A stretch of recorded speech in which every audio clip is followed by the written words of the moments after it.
sa magulong mundo. Maraming kayang gawin ang pag-ibig. Pag-ibig na nagdurugtong sa mga puso at siya ring nagdudulot ng matitinding pagsubok na kakaharapin kahit kumapit na sa patalim. Ikaw kabarangay, kaya mo rin bang humantong sa isang sakripisyo para sa iyong minamahal kahit madungisan pa ang iyong dangal? Dear Papa Dudut, isang pagbati po sa inyong lahat na nakikinig sa Barangay Love Stories ngayong araw. Isa po ako sa mga masusugid ninyong tagapakinig at lagi nakatutok sa inyong programa sa radyo. Maricel na lang po ang itawag nyo sa akin, 33 years old na ngayon. Simpleng may bahay lamang ng aking kinakasamang si Martin.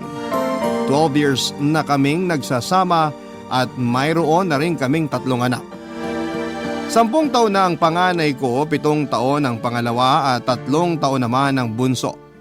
Nangyari po itong bahagi ng buhay ko na nais kong ikwento, halos 2 taon na ang nakakaraan. Papadudot, pangangalakal ng basura ang kinalakhan kong hanap buhay dahil elementary lang ang natapos ko. Sa aming magkakapatid, ako yung pinakamahiyain at mahina ang loob.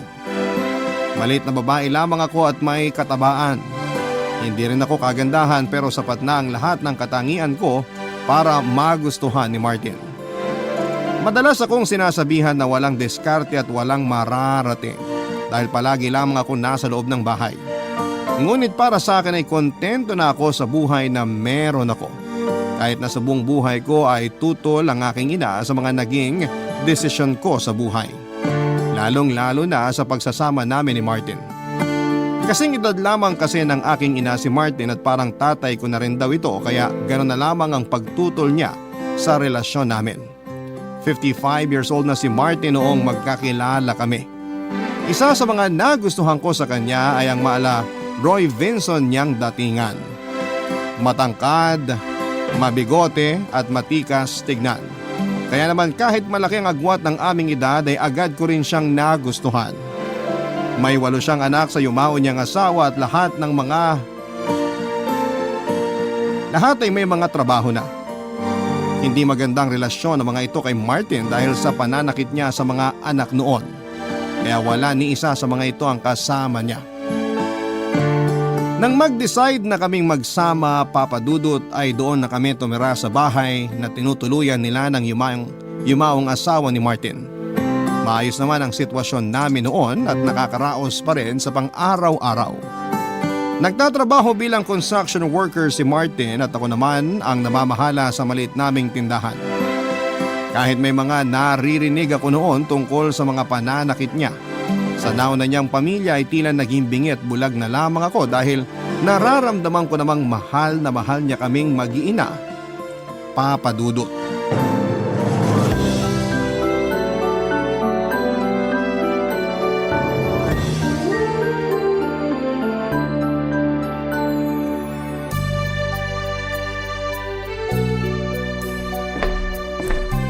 Mahal, matagal pa ba yung niluluto mo? Medyo tomguts na ako eh. Sandali na lang. Maluluto na rin tong tilapia.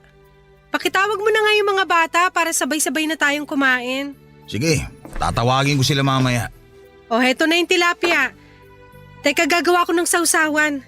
Mas masarap kung may toyo at kalamansing ka-partner to. Naku, sana gumawa ka na kanina habang hinihintay mong maluto tong tilapia. Lalo tuloy ako nagutom nung hinain mo na to sa mesa. Ang sarap oh. Sige na, bibilisan na. Ikaw talaga, gutom ka lang eh. Hindi lang to sa gutom, mahal. Sadyang masarap ka lang talaga magluto. Kaya nga ako nahulog sa'yo, hindi ba? Sus, napaka-bolero mo talaga. Pritong isda lang naman yung ulam natin. Ano ka ba, mahal? Kahit anong putahe pa yan, sasarap talaga kapag dumaan sa mga kamay mo. Pero sa tingin ko, may mas masarap pa rito. Mahal, ano ka ba? Nasa pagkainan tayo. Tsaka baka marinig tayo ng mga bata. Ikaw kasi, hindi ko tuloy mapigilan ng sarili ko. Ay nako, kumain na tayo. Tawagin mo na yung mga bata. Okay, sige. Ay, siya nga pala. Magsisimula na raw yung gagawin naming eskwelahan sa bayan. Mukhang matagal-tagal bago matapos yun kaya mapapalaki pa natin tong tindahan. Huwag lang sanang maputakti ng utang. Maayos naman ang benta ng tindahan. Kahit papano may kinikita naman tayo sa araw-araw. Pandagdag puhunan din para sa mga susunod na pamimili ko. At saka wala namang ibang umuutang kundi si Maring Seling lang. Ayos lang kung sisiling ang mangungutang. Lingguhan naman sila kung magbayad eh. Isa pa, kasama ko naman sa trabaho ang asawa niya. Good payer yun. Mabuti naman kung ganun. Hindi rin naman basta-basta ang pagbawi ng puhunan. Siya nga pala, inaalok din ako ng bagong lipad dyan sa paupahan sa may kanto. Tinatanong kung gusto ko raw mag-reseller ng dishwashing liquid at mga sabon. Ang kaso, kailangan din malaki-laking puhunan. Hindi pa naman sapat yung perang hawak ko kaya sabi ko sa kanya, sa susunod na lang kapag kumpleto na. Sabihan ko lang daw siya at siya mismo ang o-order online. Malaki raw kasi ang kikitain. Triple ng puhunan. Online? Nako, baka mamaya scammer yan. Hindi naman siguro. Pinapahanap pa nga ako ng ibang interesado maging reseller para mas marami raw kaming aasenso agad dito sa barangay natin. Ang bait niya, di ba? Ay nako, busisiin mo muna yan bago ako magbigay ng pera. Mahirap na. Marami na akong naririnig na scam sa ganyang klase ng negosyo. Sinasabi lang nilang malaking kikitain pero scam naman pala. Ayun, parang nilipad lang ng hangin ang perang pinaghirapan nila. Kahit isang balde pa ng luha ang iluha nila, malabo pa sa sabaw ng pusit na maibalik yung pera. Mabuti na lang pala't sinabi mo yan. Naku, nakakatakot din palang sumubok sa ganyang klase ng negosyo. At saka hindi pa naman nating lubusang kilala yung nag-aalok sa akin. Bago lang dito sa atin Kaya nga huwag ka basta-basta magtitiwala. Pagtutuunan ko na lang siguro ng pansin yung tindahan. Siya nga pala, mahal. Kumusta pala yung mga anak mong nasa Pangasinan? Ay, ewan ko ba sa mga batang yun? Mukhang ayaw talaga akong kausapin. Yung bunso ko lang ang malapit sa akin Oh, may inaasahan ka bang pupunta ngayon dito sa bahay? Wala naman. Ako na magbubukas. Sandali lang. Nay! Kayo pala. Tuloy ho. Napasadya ho kayo. Baka may sobra pa kayong bigas dyan. Bigyan mo muna ako kahit 2 taka lang. Ibabalik ko rin. Naubusan na kasi kami Bukas pa makakabili. Sige ho, Nay. Pasok po kayo dito sa loob. Sandali lang at ikukuha ko kayo. Baka gusto niyong kumain. Sakto, naghahapunan na kami. Ay naku, hindi na. Baka maging utang na loob ko pa dyan sa asawa mo. Nay Lucia, nandiyan pala kayo. Kain o. Hoy Martin, tigil-tigilan mo nga ako dyan sa pagtawag mo ng Nay Lucia ha? Kinikilabutan ako. Huwag kang umasta na parang kaidaran mo lang ang anak ko. Amoy na amoy ko na yung pagiging luma mo. Si Nay Lucia talaga Alam na alam niyo yung amoy ng mga katulad nating luma Magkaedad lang tayo, hindi ba? Nangiinsulto ka ba? O ikaw Maricel, pagsabihan mo nga yung asawa mo ha? Hindi ko gusto ang tabas ng dila niyan. Sobra na kasi kayo. Sinusubukan ko naman kayong unawain at pakisamahan. Pero lagi nyo na lang pinamumukha sa akin ang edad ko at ang agwat namin ng anak nyo. O bakit? Hindi ba totoong parang tatay ka na ng anak ko? Nay, tama na ho. Ito na yung bigas nyo. Kahit wag nyo na hong ibalik yan. Ay nako, hindi. Utang ito Maricel. Kundi lang kami naubusan hindi na ako pupunta rito. Ay, makauwi na nga. Salamat ito sa bigas ha. Papalitan ko ito bukas. Wala akong magawa ng mga panahong yun tungkol sa hindi pagkakasundo ni nanay at ng kinakasama kong si Martin. Sa totoo lang kasi papadudod ay hindi lang ang nanay ko ang kontra sa relasyon namin. Kahit ang ilan sa mga kakilala ng pamilya namin ay nakikisawsaw at palagi na lamang kaming topic sa mga tsismisan. Sa mga unang taon ng pagsasama namin, papadudod ay masaya ako dahil nakikita ko ang pagiging responsable ni Martin. Bagay na hindi niya raw nagawa sa nauna niyang pamilya. Naniwala naman ako sa mga ipinapakita niya dahil ganon ko siya kamahal. Hanggang sa nakita ko ang unti-unti niyang pagbabago. Mula nang magtrabaho si Martin sa ginagawang eskwelahan ay madalas na siyang umuuwi ng lasing matapos nilang sumahod. Tuwing Sabado kasi ibinibigay ang sahod nila sa buong linggong pagtatrabaho. Pinagsasabihan ko naman siya pero nauuwi lang sa pagtatalo ang usapan namin papadudot. May mga panahon na nasasaktan na rin ako ni Martin ng pisikal. Sampal, suntok, sa sikmura at minsan ay tinatadyakan na rin ako tuwing umiinit ang ulo niya. Ang pinaka masakit pa, Papa Dudut, tuwing nalalasing siya ay pinipilit niya ako na may mangyari sa aming dalawa kahit pagod na ako sa buong maghapon. Gusto ko na lamang sanang magpahinga. Pero dahil mahal ko si Martin ay ayaw ko rin na masira ang pamilyang nabuo namin. Tiniis ko na lamang ang lahat. Isa pa ay good provider naman siya. Iniisip ko na lamang noon na konting sakripisyo na lamang ang ginagawa ko para sa aming mga anak. Nang malaman ni nanay ang ginagawang pananakit ni Martin ay nakarinig ako ng mga masasakit na salita mula sa kanya. Tinanggap ko na lamang lahat ng masasakit na salitang sinabi niya sa akin. Ang tanging nakakaunawa lang noon sa sitwasyon ko ay ang aking ama na palagi akong kinukumusta. Minsan kapag nagigipit ay palihim ding nag-aabot ng pera si tatay. Isang buwan pa lamang sa trabaho si Martin nang magkaroon kami ng isang mabigat na problema, Papa Dudut.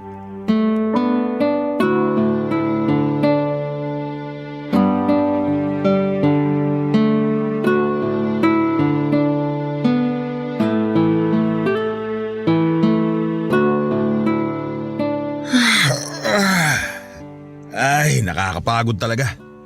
Tindi pa ng init kanina. Hindi naman pwede mong pahinga kami ng matagal. Buhay pa ako pero para na ako sinusunog sa impyerno. Tapos inaabot pa ng kamalasan. Bakit? Ano nangyari? Ayun, nawala na kami ng trabaho. May violation daw kaya pinahinto muna ang paggawa ng eskwelahan. Nalintikan na talaga. Hirap pa naman makahanap ng trabaho ngayon dito sa probinsya. Konting tiyaga lang, mahal. Hayaan mo at kapag lumaki-laki na rin yung bunso natin, maghahanap na ako ng trabaho para may katuwang ka na sa mga gastusin dito sa bahay. Ayan ka na naman. Pagtatalunan na naman ba natin yan? Pasensya ka na. Baka lang kasi nahihirapan ka na mag-isa na inaako lahat ng gastusin. Kaya ko naman magtrabaho kung pwede lang. Pero kung ayaw mo, hindi ko naman ipipilit. Hanggat kaya ko pa magtrabaho, dito ka lang sa bahay. Sino pang gagabay sa mga anak natin habang wala ako kung mawawala ka rin dito? Baka lumaki silang pariwara. Naisip ko lang naman yon. Hindi na, para hindi umuusok ang tenga mo dyan. Paulit-ulit na lang kasi. Hindi na nga. Siya nga pala, di ba may inaalok na trabaho sa'yo si paring Fernan? Hindi mo ba gusto yon? Mukhang malaki naman ang sahod. Sus, sa Rizal pa yun, mahal. Malayo rito sa atin. Mahirap naman kung mapapalayo ko sa inyo. Alam mo naman kapag nasa trabaho ko, hindi basta-basta nakakauwi. Baka hindi ko namamalayan na sa tagal ko na pala ron hindi ko na nasusubaybayan ang paglaki ng mga anak natin. Ano ka ba? Sa Rizal ka lang naman pupunta, hindi sa ibang bansa. Imposible naman na hindi ka makauwi kahit isang beses lang sa isang buwan. May day off ka naman. Ay nako, basta. Kung may mahanap ako ibang trabaho rito, mas yun pa rin ang papatusin ko. Ayoko talaga ron. Sige, ikaw ang bahala. Nabangkit ko lang naman. Siya nga pala, mahal. Ipinahilot ko si Bunso kanina. Nilalagnat na naman kasi. Na naman? Pero pinatawas ko na rin kanina. Malamang bukas mawawala na rin yung lagnat niya. Masyado ka naman nagpapaniwala sa mga tawas-tawas na yan. Dinala mo na ba sa center? Hindi pa nga eh. Akala ko kasi mawawala rin yung lagnat. Oh, mataas pa rin ba lagnat? Nawala naman kanina. Teka, titignan ko nga ulit. Sana kasi pinatignan mo muna sa center kanina. Paano kung hindi lang basta lagnat yan? May thermometer naman dyan. Tignan mo kung mataas ang lagnat ng maagapan. Eto na nga, chinecheck ko na. Naku, ganun pa rin pala. Hindi bumaba. Sa ospital mo na ipa-check up si Bunso bukas. Dali mo na lang yung perang sinahod ko nung huling linggong trabaho ko. Kikitain ko pa rin naman yon. Ang mahalaga, mapatignan sa doktor si Bunso. Sige. Pero paano yung iba pa nating gastusin? Magbabayad pa tayo ng kuryente at tubig. May babayaran pa sa school yung 2 anak mo. Bahala na. Gagawa ko na lang ng paraan. Mahal, may nakalimutan pa pala akong sabihin. Ano yun? May iba ka pang babayaran? Naku, hindi. Tungkol pa rin dun sa trabahong alok ni kumpare. Ano ba naman yan? Hindi ba napag-usapan na natin yan kanina? Ayoko nang paulit-ulit. Alam ko. Pero pwede bang pakinggan mo muna ako? Ay. Oh, ano ba yung sasabihin mo? Kapag tinanggap mo raw yung trabaho, matatanggap mo raw agad yung kalahati ng sweldo mo. Naisip ko lang, kung tatanggapin mo yung alok niya, madali ka makakapasok doon dahil kakilala naman niya yung may-ari ng resort. Bakit? Wala na ba talaga silang mahanap na ibang caretaker sa resort na yon? Meron naman siguro pero baka pinipili lang niya yung mga kakilala. O siya, sige. Mukhang matatagalan rin naman bago ako makahanap ng bagong trabaho. Sige, kakausapin ko si pare para tanggapin yung inaalok niya. Mabuti kung ganun. At saka hindi na yun kasing bigat ng trabaho mo sa construction. Naisip ko na nga rin yun. Matagal nang nabanggit sa akin yan ni Fernan. Pero malayo kasi dito kaya hindi ako naging interesado. Masasanay ka rin naman, mahal. Papadudot nang dalhin ko sa ospital ang bunso namin ay doon ko nalaman na may dengue na pala siya at nangangailangan kami ng perang panggastos sa ospital. Natuloy din sa pag-alis si Martin patungong Rizal para magtrabaho doon bilang caretaker sa isang resort. Maayos naman ang trabaho niya at regular na nakapagpapadala sa amin ng mga anak niya. Nang makalabas ng ospital ang bunso namin ay inasikaso ko naman noon ang tindahan namin na matagal-tagal ding walang kinita. Nung una ay hindi ko maiwasang mangulila kay Martin. Nasanay kasi ako na palagi kaming magkasama. Kahit nasasaktan niya ako ay hindi naman mawawala o mababawasan ang pagmamahal ko para sa kanya. Halos gabi-gabing tumatawag si Martin para mangumusta sa amin. Kaya kahit papaano ay nababawasan din ang pangungulila ko sa kanya. Kahit malayo ay nararamdaman ko na mahal niya kaming mag-iina. Halos hindi na siya magtira para sa sarili niya tuwing nagpapadala siya ng pera dahil gusto raw niyang mabili lahat ng kailangan ng 3 naming mga anak. Hanggang sa magkaroon na naman kami ng isang malaking pagsubok na hindi ko akalaing magpapabago sa pagsasama namin ni Martin. Tumawag siya sa akin at sinabing umiihi na raw siya ng dugo. Dahil hindi na makapasok sa trabaho ay umuwi na lamang siya sa amin. At doon na rin kami nagkaroon ng pagkakataon na ipa-check up siya. Matapos nga ang ilang pagsusuri sa kanya ay nakitaan siya ng bato sa pantog na 3 cm na ang laki at ayon sa doktor ay nakakailangan ng agarang operasyon upang matanggal ito.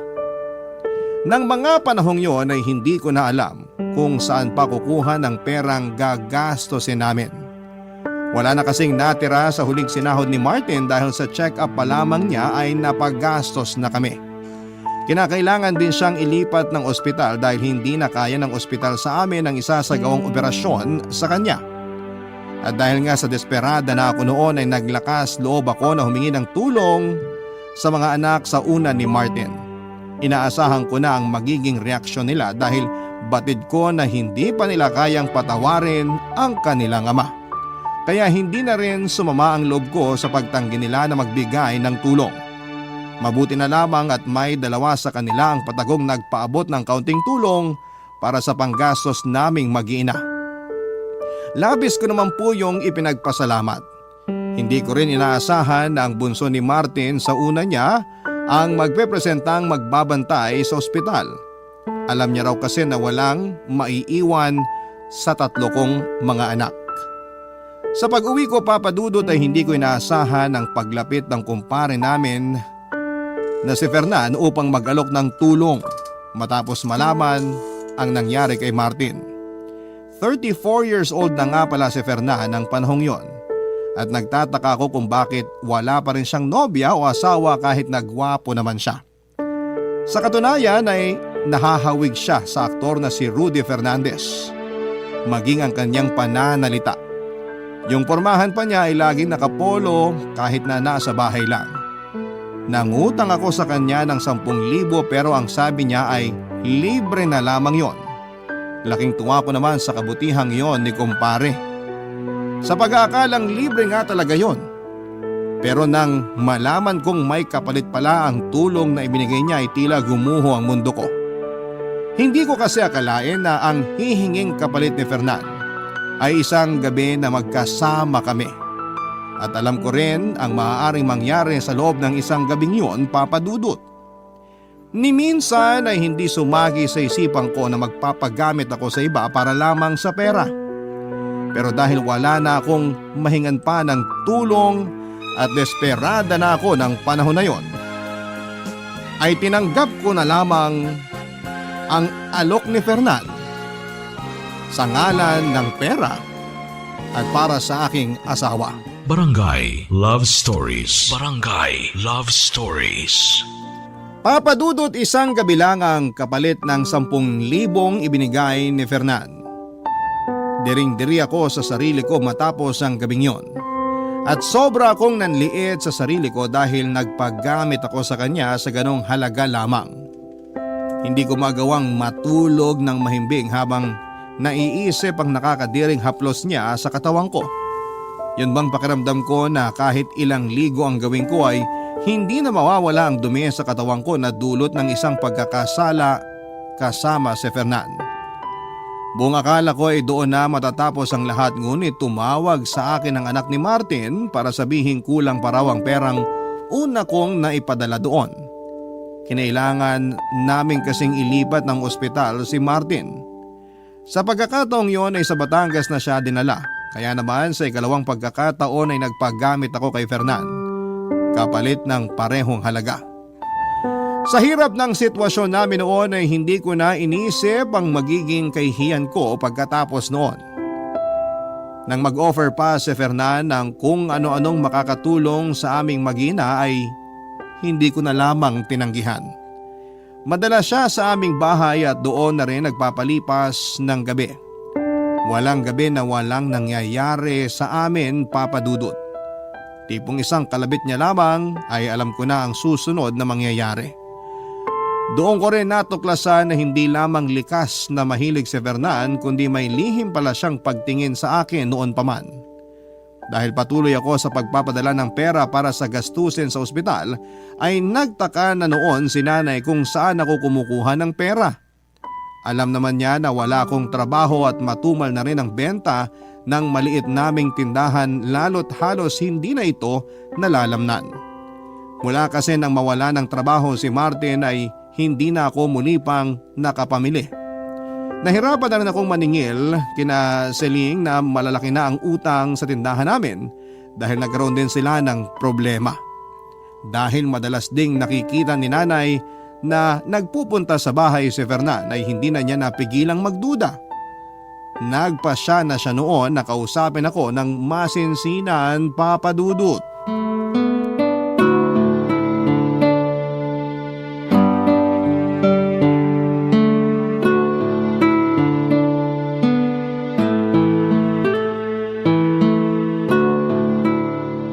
Oh, kumusta naman yung asawa mong matanda, Maricel? Nay naman, wag naman ho kayong ganyan kay Martin. Na-ospital na nga yung tao. Aba, anong gusto mo? Makipagplastikan ako? Kunwari, alalang-alala ko sa kinakasama mo? Hoy, kilala mo ako, Maricel, ha? Nay, hindi ho yan yung kailangan ko ngayon. O siya, sige. Palilipasin ko muna ang araw na ito na wala akong sasabihing masama tungkol sa kanya. Salamat naman kung ganun. Pagod na ho kasi ako eh. Wala na akong lakas para makipagtalo at paulit-ulit na ipagtanggol si Martin. Sino ba naman kasing may sabing ipagtanggol mo palagi ang lalaking yon? Nay, pakiusap. Tama na ho, pwede. Kung di lang ako naawa sa sitwasyon mo, titiisin ko talagang hindi pumunta rito sa inyo eh. Kumusta naman ba ang lagay niya? Ayun, pangatlong ospital na yung pinagdalhan sa kanya. Mukhang malala na ang lagay ah. Ano nga ulit yung sakit niya? UTI ba yon? Hindi ho, Nay. May bato siya sa apdo. Ang sabi raw ng doktor ay kailangan alisin yung bato na 3cm ang laki. Dudurugin na lang daw para mas madali. Buti mabait yung bunsong anak ni Martin. Kahit siraulo siya noon sa mga anak niya, no? Aba, kung isa ako sa mga anak niya, pababayaan ko na lang siyang manigas. Bibiruin mo, ni singkong duling walang naiambag yang Martin na yan sa pag-aaral ng mga anak niya. Tapos ngayon, nangangailangan siya ng tulong, doon siya lalapit sa kanila? Ayan na naman kayo, Nay. Kasasabi niyo lang, di ba? Ay, nako! Ilang taon na nga ba yung bunso niya? 21 ho. May trabaho nga rin yun pero nag-leave para mabantayan ng tatay niya. Yung ibang kapatid ayaw talaga magbigay dahil hindi na raw nila yung responsibilidad. Abay, natural. Hindi niyo sila masisisi. Buti nga't may naaasahan pa siya kahit papano eh. Pero teka sandali. Bago tayo magkalimutan. Sino ba yung inuutangan mo ng pera at mukhang tiwalang-tiwala sa'yo? Si paring Fernan ho. Kumpare namin, Nay. Ano? Si Fernan? Sa kunat ng taong yun pinautang ka? Teka. Ano ho? Dinaan na lang sa pakiusap? Ha? Dinaan sa pakiusap? Huwag mo nga akong pinaglololoko, Maricel, ha? Kilala kita. Alam ko kapag nagsisinungaling ka sa akin. Nay, pwede ba? Pagod na ho ako. Gusto ko na magpahinga. Sagutin mo muna ang tanong ko. Bakit ka pinauutang ni Fernan ng ganong kalaking halaga? Ha? Anong kapalit? Nay! Sumagot ka, Maricel. Huwag mong iwasan ang tanong ko sa'yo. Hindi lang ako ang nakakapansin. Yang sinasiling, pinaplastik ka lang ng mga yan. Pambihira. Ginagawa ka na nilang pulutan sa inuman sa dami ng sinasabi nila tungkol sa'yo. Hoy! Sumagot ka! Ayaw mo. Aray ko, Nay! Ha? Ayaw mo? Sasabihin ko na! Sasabihin ko na ho! Bitawan niyo na buhok ko! Sige, magsalita ka. Ipaliwanag mo kung bakit palaging narito sa inyo ang Fernan na yan at umaga na umaalis. Inalok niya po ako ng pera. Nung una, 10,000. 10,000 para sa isang gabi na may mangyayari sa amin. Diyos ko! Binenta mo ang katawan mo sa lalaking yon? Napaka-bobo mo! Nay! Wala na ho akong magawa. Wala na ako maisip na ibang paraan. Gusto niya ako. Gusto niya ako kaya ginamit ko na lang yun para magkapera kami at may maipambayad sa ospital. Anak naman! Marami pang ibang pwedeng paraan na hindi mo nakakailanganing ibenta pa ang dangal mo bilang babae. Patawarin niyo ako, Nay. Hindi ko na talaga alam kung anong gagawin ko. Sa totoo lang, hindi ko alam. Hindi ko alam kung paano ko iintindihin yung ginawa mo. Di sana tinulungan niyo ako. Alam ko na may kaya rin kayong gawin para tulungan ako pero wala eh. Mag-isa lang ako na humaharap sa lahat. Huwag mo nga ibalik sa akin ang sisi, Maricel. Pinili mo na bumukod na at sumama dyan sa Martin na yan. Kaya lahat na magiging problema ninyo ay magiging problema nyo lang. Yan ang usapan natin, hindi ba? Pero Nay... Kung alam mo lang kung gaano ako nasasaktan sa mga naririnig kong paninira tungkol sa'yo. Napuntik pa nga akong mapabarangay sa pagtatanggol ko sa'yo eh. Oh, tapos ano? Totoo naman pala ang lahat ng yun. Patawarin niyo ako, Nay. Hindi ka lang sa akin dapat humingi ng tawad, Maricel. Humingi ka ng tawad kay Martin. Yan ay kung patatawarin ka pa niya kapag nalaman niya ang tungkol dito. Nakahanda na ho ako. Gagawin ko ang lahat para mapatawad niya ako sa oras na malaman niya ang ginawa ko. Pwes, simulan mo ng magdasal. Papadudot labis na kahihiyan ang inabot ko nang makumpirma ang sinabi sa akin ni nanay tungkol sa kumakalat na usap-usapan. Maraming nagsasabi na hindi na raw ako naawa kay Martin na naghihirap sa ospital. Samantalang ako ay mas piniling mga bit na lamang. Dahil nga rin sa mga nangyari, muli kaming nagkasira ng aking ina. Hindi na siya pumunta sa bahay tulad ng madalas niyang ginagawa noon. Masakit para sa akin yon pero sabi naman ng tatay ko ay ako na lamang ang magpasensya kay nanay. Patuloy pa rin ang pagbisita sa bahay ni Fernan. Minsan ay nagdadala siya ng masasarap na pagkain para sa mga anak ko at madalas ay may kasama pang mga laruan. Tulad ng mga naunang pagbisita ni Fernan ay paulit-ulit pa rin na may nangyayari sa aming dalawa. Ang kapalit noon ay hindi niya pababayaang magutom kaming mag-iina. Inalok pa nga ako ni Fernan ng malaking puhunan para sa tindahan. Naging bulag at pipina lamang ako sa mga panghuhusga sa paligid ko, papadudot. Hindi ko naman kontrolado ang isip ng mga tao kaya wala na akong magagawa doon. Dinedma ko na lamang ang kumakalat na chismis dahil mas mahalaga sa akin ang buhay ng pamilya ko kesa sa sarili kong dignidad ng mga panahong yon.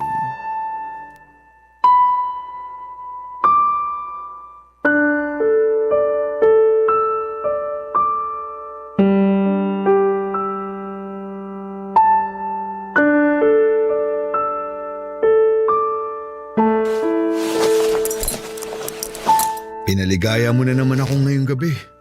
Ibang klase ka talaga, Mare. Ang galing mo. Napakaswerte sa'yo ni paring Martin. Hindi mo naman kami pinababayaan kaya dapat lang na masaya ka palagi tuwing pumupunta ka rito. Ikaw talaga. Kaya ginaganaan ako lagi pumunta rito eh. Tapos na ako magbihis. Magkwentuhan muna tayo sandali bago ako umalis. Tabihan kita dito sa kama ha. Wala ka bang gustong ipabili? Dito ko kasi balak maghapunan bukas. Bakit? Wala ka bang ibang lakad o ibang gagawin bukas? Wala.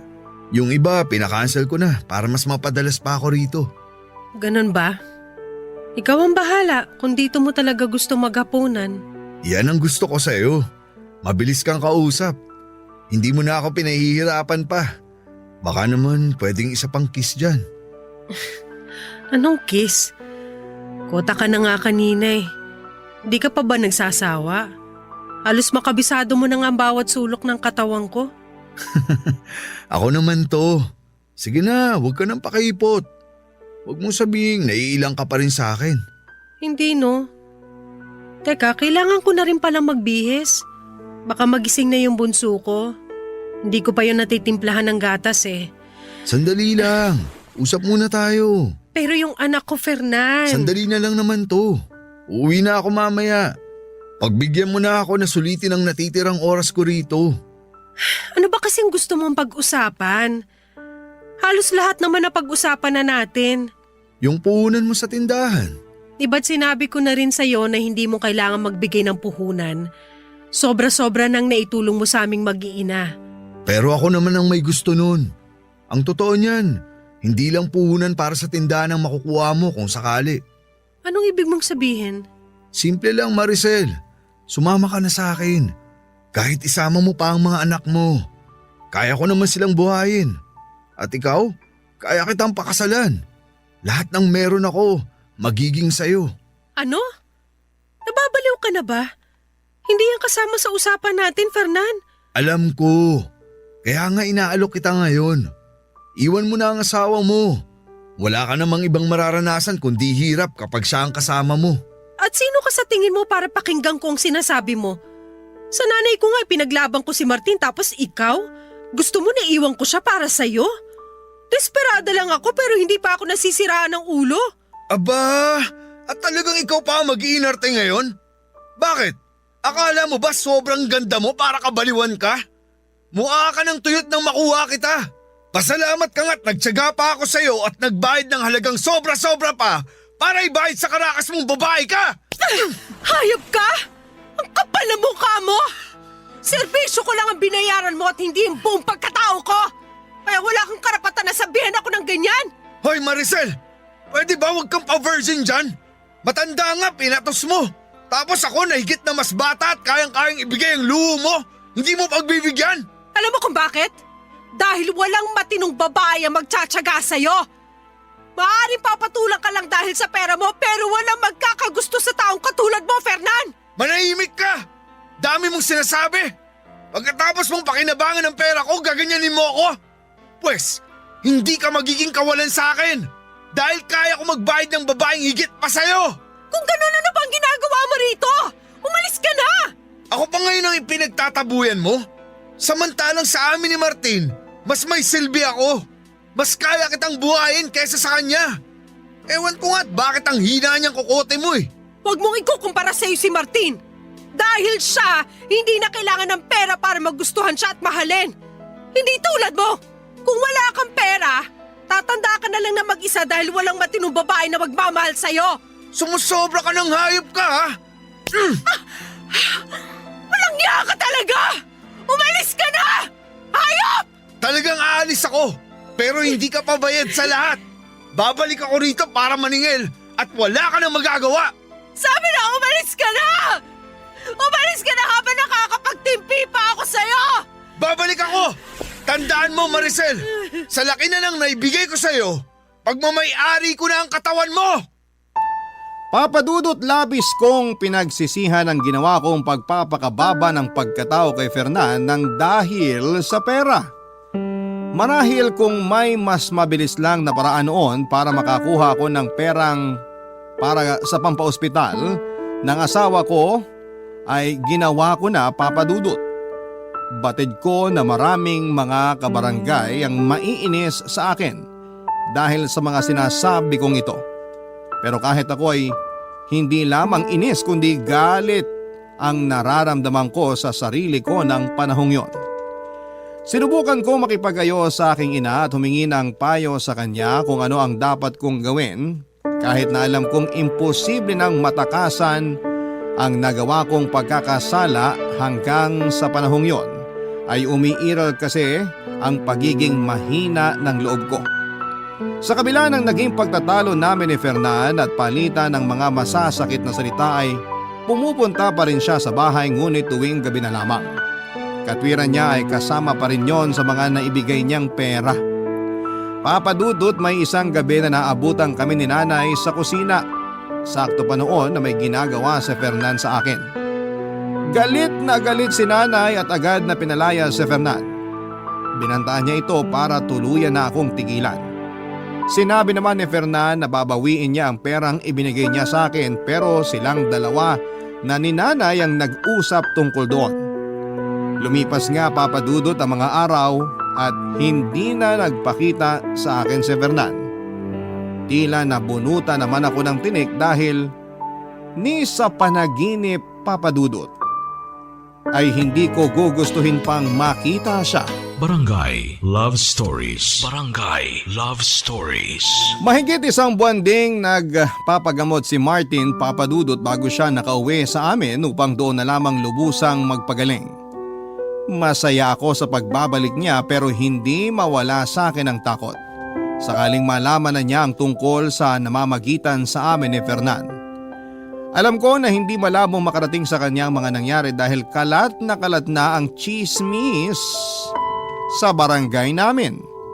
Napansin naman ni Martin ang pagbabago sa mga kinikilos ko kaya minsan ay nagtatanong siya kung meron daw ba akong problema. Pero syempre ay nanatiling tikom ang bibig ko, Papadudot. Yon ay kahit inuusig na ako ng konsensya ko sa paglilihim kay Martin at sa pagpapagamit sa ibang lalaki na kumpare pa naming dalawa. Hanggang sa may nabanggit kay Martin ang panganay naming anak na madalas sa bahay si Fernan noong nasa ospital pa siya. Labis ang kaba ko noon dahil akala ko ay mabibisto na niya ako. Gayon pa man ay pinili ko pa rin magsinungaling sa kanya at pilit kong itinago ang katotohanan. Ngunit ika nga ay walang lihim ang hindi nabubunyag. Dumating na nga ang kinakatakutan ko, Papadudot. May isang kapitbahay kasi kami na nagkwento kay Martin at ikinuwento nito ang tungkol sa namamagitan sa amin ni Fernan. Pag uwi niya ng bahay ay galit na galit niya akong pinapaamin.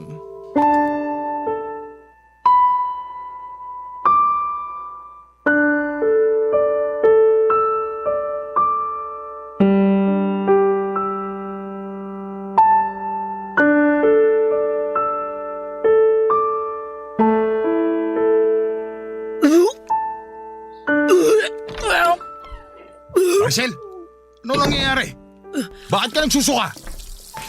Hindi ko alam. May nakain yata ako. May nakain? O baka naman ikaw nagpakain? Ano bang pinagsasasabi mo dyan, Martin? Masama ang pakiramdam ko. Nahihilo ako tsaka… Nahihilot, nagsusuka? Eh baka naman buntis ka. Ano? Nagbunga na ba? Martin, Bakit? Akala mo ba hindi ko malalaman? May nakapagsabi sa akin, Maricel. mas naniniwala ka pa ba sa kanila kaysa sa akin? Malay mo ba kung sinisiraan lang nila ako? Ano ba naman, Maricel? Hindi ka pa rin ba aamin? Kalat na dito sa atin ang ginagawa niyong kababoy ni Fernan habang nandun ako sa ospital. Hindi totoo yan. Sinisiraan lang nila ako. Yung pagpunta rito ni Fernan, walang ibig sabihin yun. Nagmamalasakit lang yung tao. Tapos yung mga kapitbahay naman natin masyadong malisyoso at malisyosa. Halos araw-araw nandito si Fernan tapos nagmamalasakit lang. Ayop na malasakit yan. Inaabot hanggang kinabukasan? Ano, Maricel? Masarap ba magmalasakit si Fernan? Damang-dama mo ba? Kita mo na? Hindi ka mapagsalita ngayon. Totoo, di ba? Hindi ko yung ginusto, Martin. Sa tingin mo ba masaya ako habang ginagawa niya mga bagay na ikaw lang ang binigyan ko ng pahintulot na gumawa sa akin?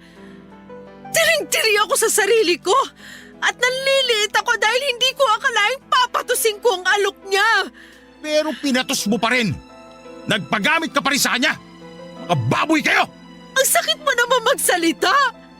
Sige, mali nga yung ginawa ko, pero ginawa ko lang yan para sa'yo at sa mga anak natin. Sa tingin mo may mauutangan ako ng ganong kalaki?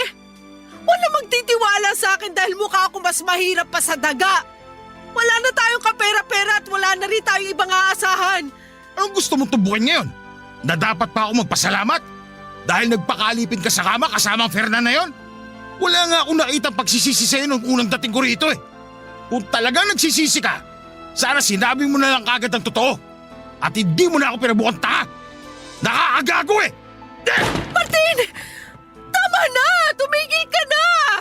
Huwag mong sipain yung upuan! Kasalanan mo lahat to. Kung hindi ka lumandi kay Fernan, hindi ito mangyayari. Sinabi ko naman sa'yo, di ba? Hindi ko ginusto yon.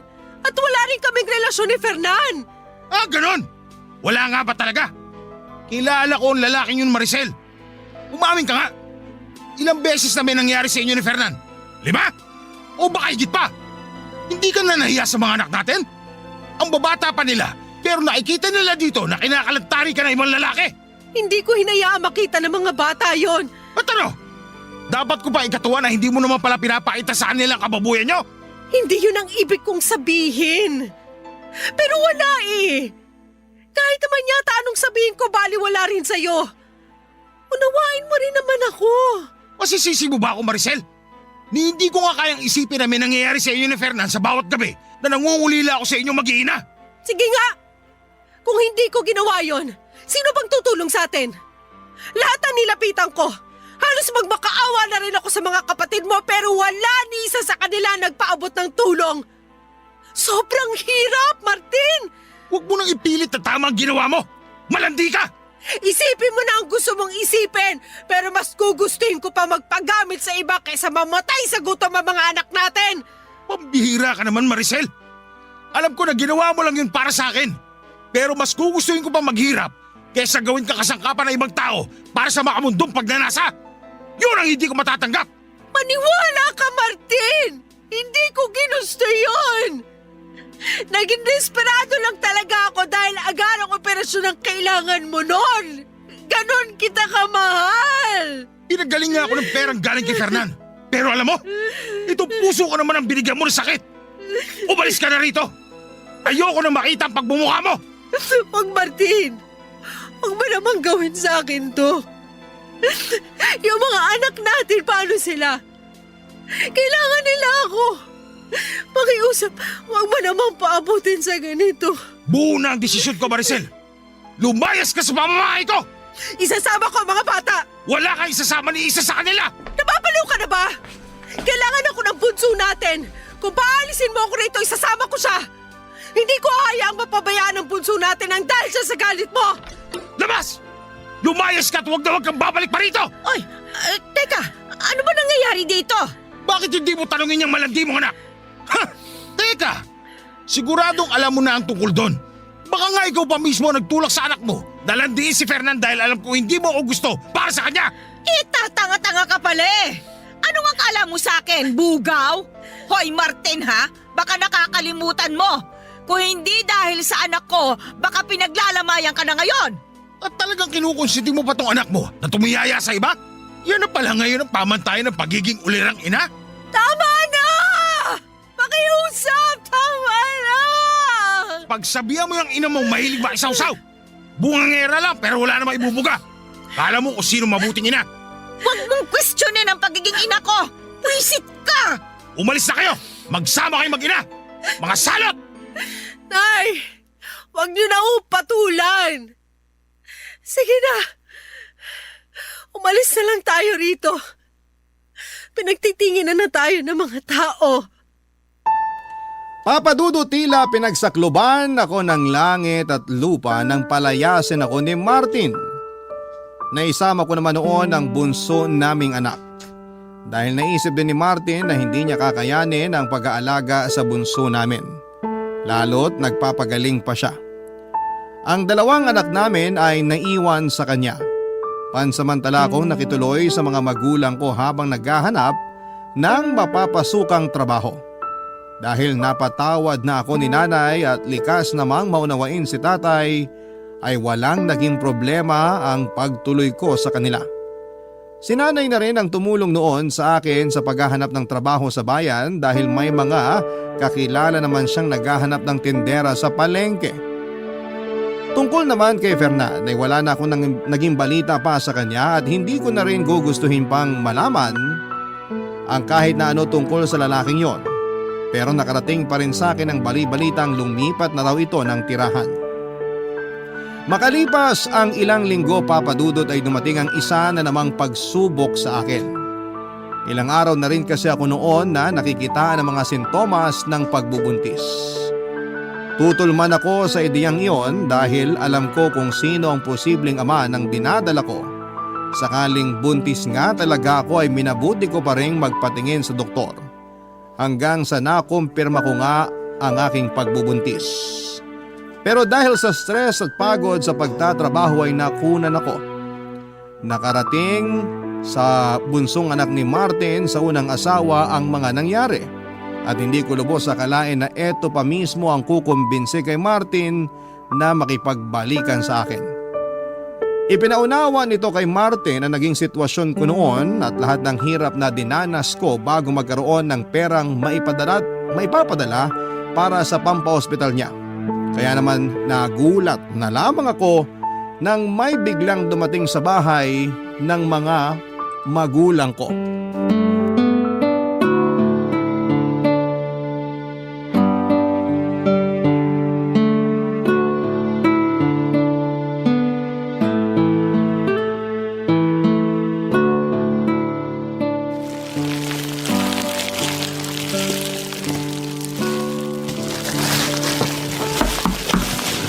Nay, may inaasahan ba kayong bisita ngayon? Ginabi na yata. Ha? Sino namang magiging bisita ko ng ganitong oras? Siya sige pagbuksan mo na at baka may bibili lang ng kalakal. Sandali lang ho! Pakitignan na lang po itong nire-repack ko maninay. Baka kasi gapangan ng ipis. Ako nang bahala riyan. Sino yan?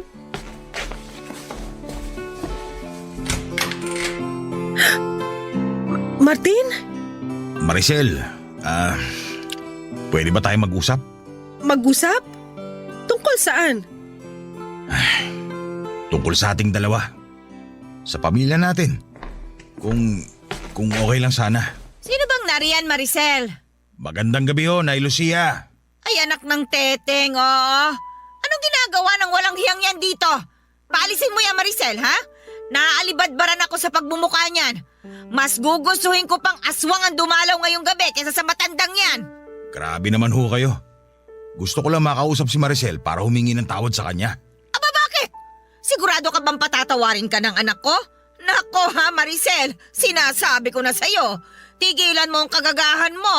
Huwag mong kalilimutan ang mas masakit na salitang binitiwan yan sa'yo. Lahat ng pangiinsulto. Kaya nga ho nandito ako. Pinagsisisihan ko na lahat ng mga nasabi ko. Maricel, sige na ho. Mag-usap tayo. Isa pa hinahanap ka na rin ng mga anak natin. Namimiss na nila ang nanay nila. At talagang ginamit mo pa ang mga bata, ano? Nay, tama na ho. Hayaan niyo na muna ako makipag-usap sa kanya. Malaki rin na naging kasalanan ko, 'di ba? Kaya sige na ho. Ibigay niyo na to sa akin. Ay, o siya sige. Kung diyan ka magiging masaya. Sana lang hindi mo pagsisihan kung ano man ang magiging desisyon mo. Salamat ho, Nay Lucia. Nailabas lang ho kami. Bahala kayo. Sa labas na lang tayo mag-usap. Natutulog na kasi si Bunso sa sala. Sige, Wala namang problema sa akin kahit saan. Salamat kasi naintindihan mo na rin lahat ng ginawa ko.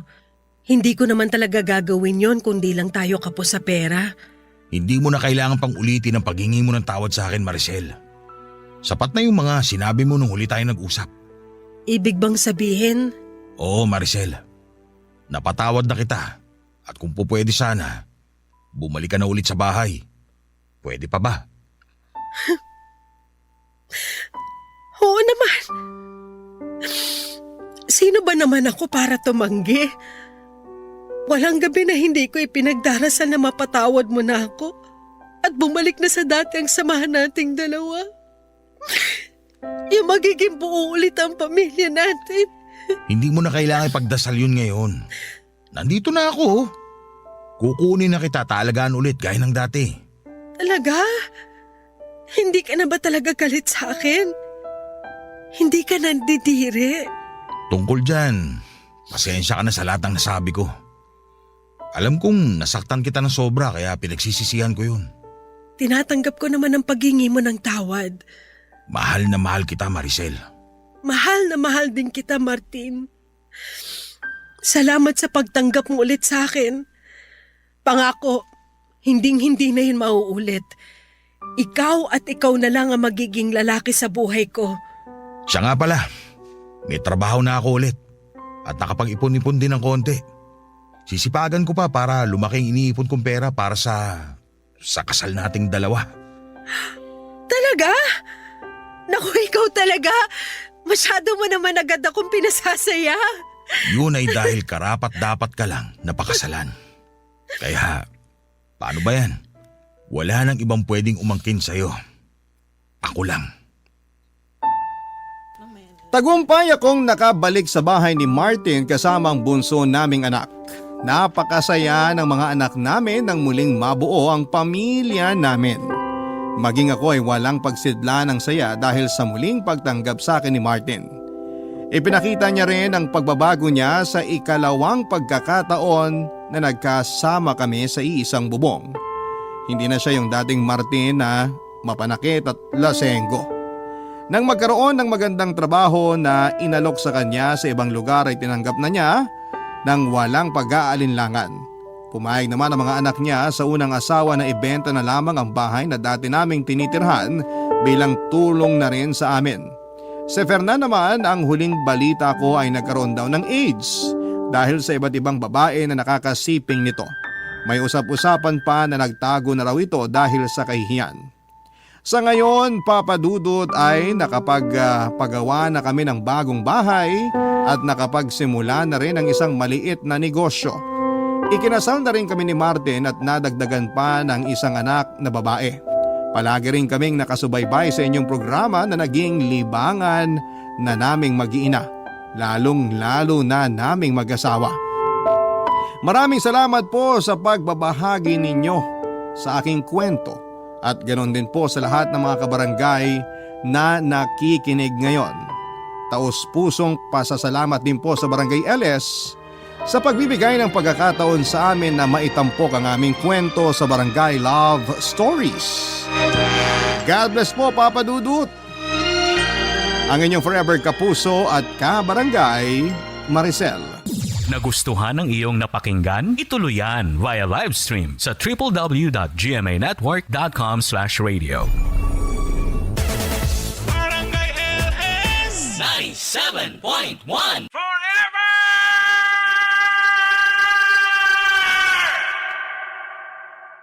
Ang mga kwento ng pag-ibig, kwento ng buhay at kwento ng pag-asa dito sa Barangay Love Stories. Love Stories. Ang tiwala ang pundasyon ng isang mag-asawa. Para itong salamin na nagbibigay linaw sa kanilang pagsasama, na kapag nabasag ay mahirap nang ibalik pa. Ikaw, kabarangay, paano mo ibabalik sa dati ang isang tiwalang minsan nang nabasag? Dear Papa Dudut, ang pag-aasawa ay isang panghabang buhay na panata. Para mapagtibay ang pagsasama ninyong dalawa ng iyong asawa ay kinakailangan ninyo ng pagmamahal, tiwala, pangunawa at sakripisyo. Ito ang mga bagay na sinumpaan namin ang babaeng aking nakaisang dibdib na pareho naming pinanghawakan, lalo na noong nakabuo na kami ng sarili naming pamilya. Bago ko po makalimutan, ako nga po pala si Gabriel, 35 years old mula sa Tugigaraw. Bago ko nakapagpatayo ng sarili kong negosyo ay dati po akong service crew. Sa trabaho kong yon ay doon ko nakilala si Monet na nagtatrabaho naman sa isang salon na katapat lang ng fast food na aking pinapasukan. Naging suki naman si Monet dahil kada umaga bago siya pumasok sa trabaho ay lagi siyang bumibili ng kape. Hindi raw kasi pwedeng magsimula ang araw niya ng walang kape, Papa Dudut. Sa araw-araw naming pagkikita mula sa mga simpleng batian at kumustahan ay nakabuo kami ng closeness hanggang sa unti-unti ay nauwi ito sa isang matamis na pag-iibigan. Hindi naman mahirap ibigin si Monet, Papa Dudut, dahil sa kanyang pagiging masiyahin at maalaga. Kahit nga sa mga simpleng bagay ay ramdam ko ang kanyang malasakit hindi lang sa akin kundi pati na rin sa ibang mga tao, Papa Dudut. Ang pag-iibigan naming yon ay tumagal ng 5 taon hanggang sa hindi inaasahan ay nakatanggap kami ng isang magandang biyaya na dulot ng aming pagmamahalan.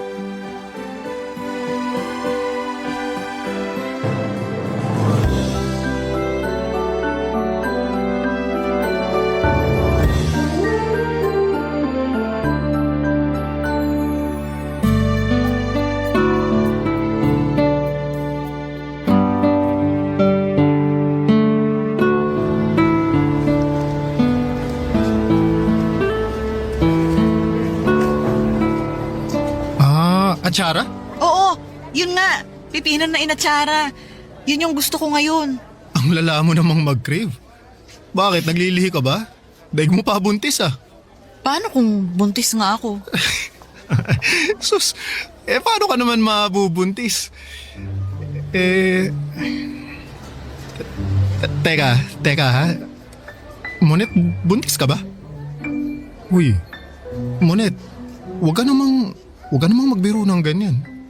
Kapag buntis ba ako, anong gagawin mo? Katulad ka rin ba ng ibang lalaki dyan na duwag? Yung sweet sa una pero kapag nakadisgrasya, tinatakbuhan na yung responsibilidad nila? Siyempre hindi. Hindi ako ganun. Kahit mabuntis ka pa, hindi kita tatalikuran. Hindi kita iiwan kahit ano pang mangyari. Mabuti naman. Dapat lang. Pero hindi ka naman buntis, di ba? Buntis ako, Gabriel. Ha? Monet, hindi nga. Totoo ba? Buntis ka nga. Oo nga. Paulit-ulit. Sandali lang. Paano? Ha? Sinasabi mo bang magiging tatay na ako? Magkakaanak na tayo? O sige, lakasan mo pa para marinig tayo ng mga tao, para pagchismisan nila tayo. Pagchismisan nila tayo, wala akong pake. Ang mahalaga sa akin, magkakaroon na tayo ng anak. Yes! Woo!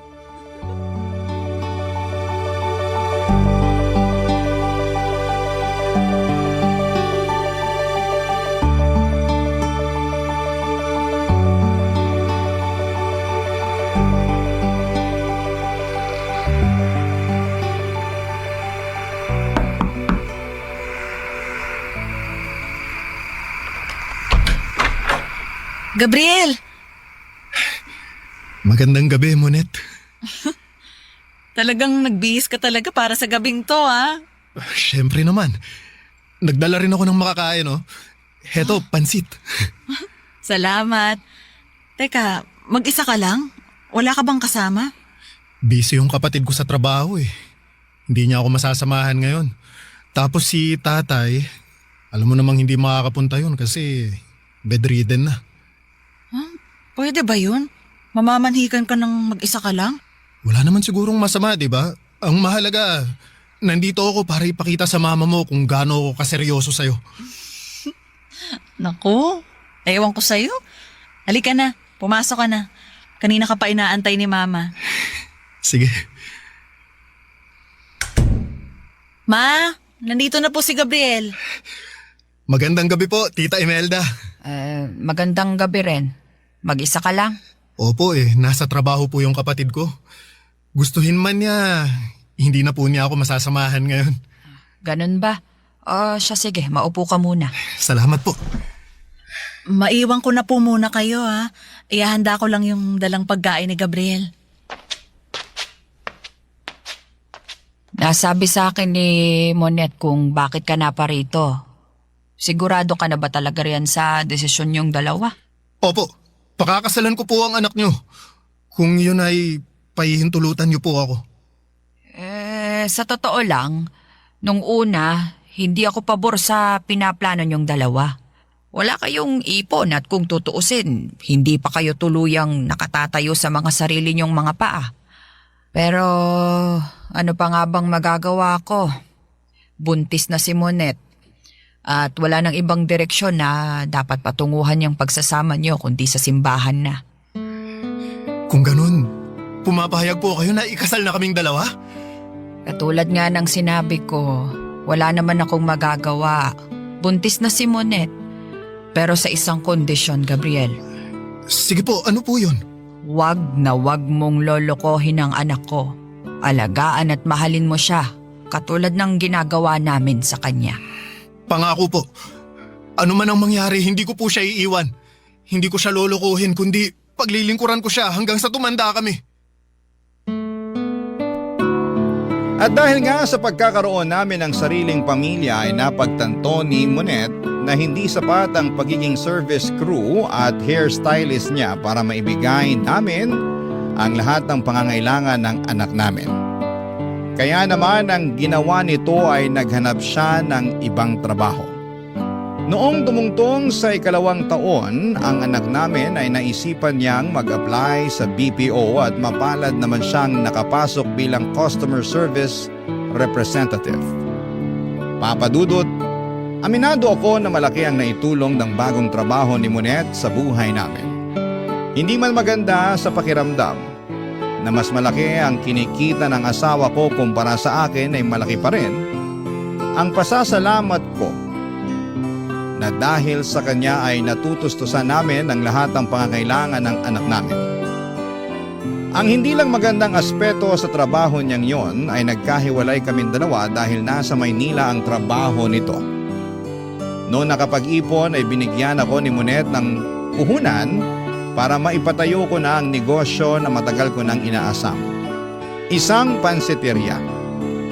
Mula sa pagiging fast food crew ay unti-unti kong natutunan ang mga patakaran sa pagpapatakbo ng negosyo. Mula sa pakikitungo sa mga supplier, pagbuo ng menu, hanggang sa pag-aasikaso ng mga customers. Magkalayo man kami ni Monet ay kinakailangan naming tiisin ang pagkamis namin sa isa't isa para sa kinabukasan ng anak namin, Papa Dudut. Noon ay mas sinubok ang tatag naming mag-asawa pagsapit ng taong 2020.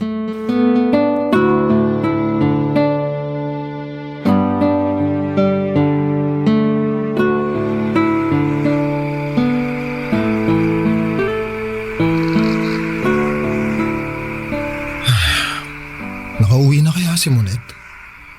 Matawagan nga ulit.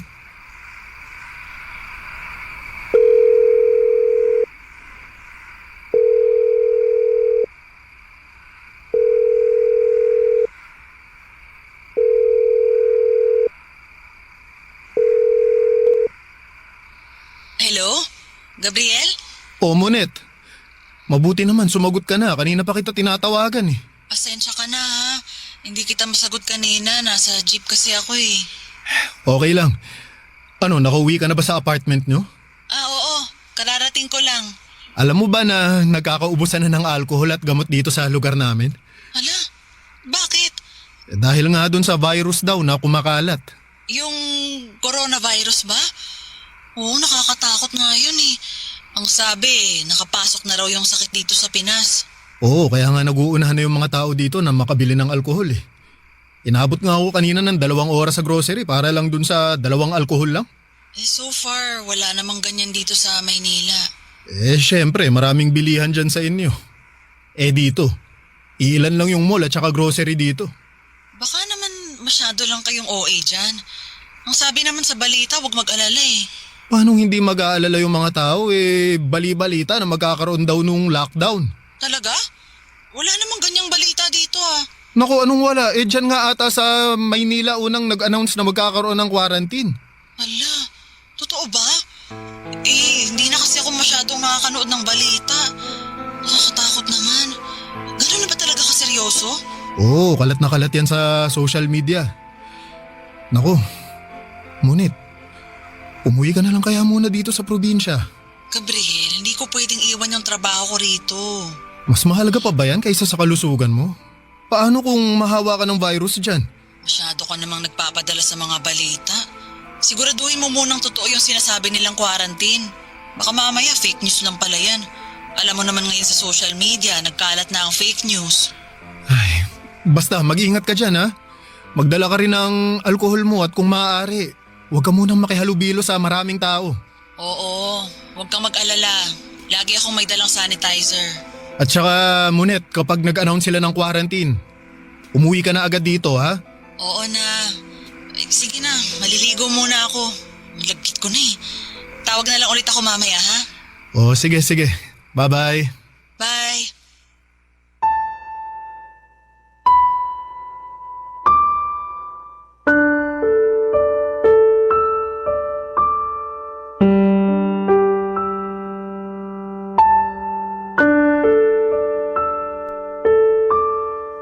At dahil nga sa lockdown ay napilitan akong isarado ang pansitirya ko, Papa Dudut. Ilang buwan na nakaasa lamang kami ng anak ko kay Munet. Linggo-linggo ay nagpapadala siya sa amin ng pang-grocery para may makain kami sa pang-araw-araw. Hanggang sa biglang umusbong ang online selling sa social media. Doon ko na naisipan na magpa-order ng pagkain online. Unti-unti ay nakahanap ako ng mapagkakakitaan. Nakakatakot mang lumabas noong mga panahong yon ay kinailangan kong makipagsapalaran sa labas para lamang ma-deliver ang mga pa-order kong pansit. Sa parehong pagkakataon, Papa Dudut, ay hindi nawala ang pag-aalala ko para kay Munet dahil noong mga panahong yon ay mag-isa lamang siya sa Maynila. May kasama naman siya noon sa tinitirhan niyang apartment pero bago pa man ang lockdown ay nakauwi agad ito sa kanilang probinsya kaya naiwang mag-isa doon si Munet. Nasa maayos man siyang kalagayan ay hindi ko maiwasang mabahala dahil walang mag-check sa kanya kapag may sakit siya o kung anuman.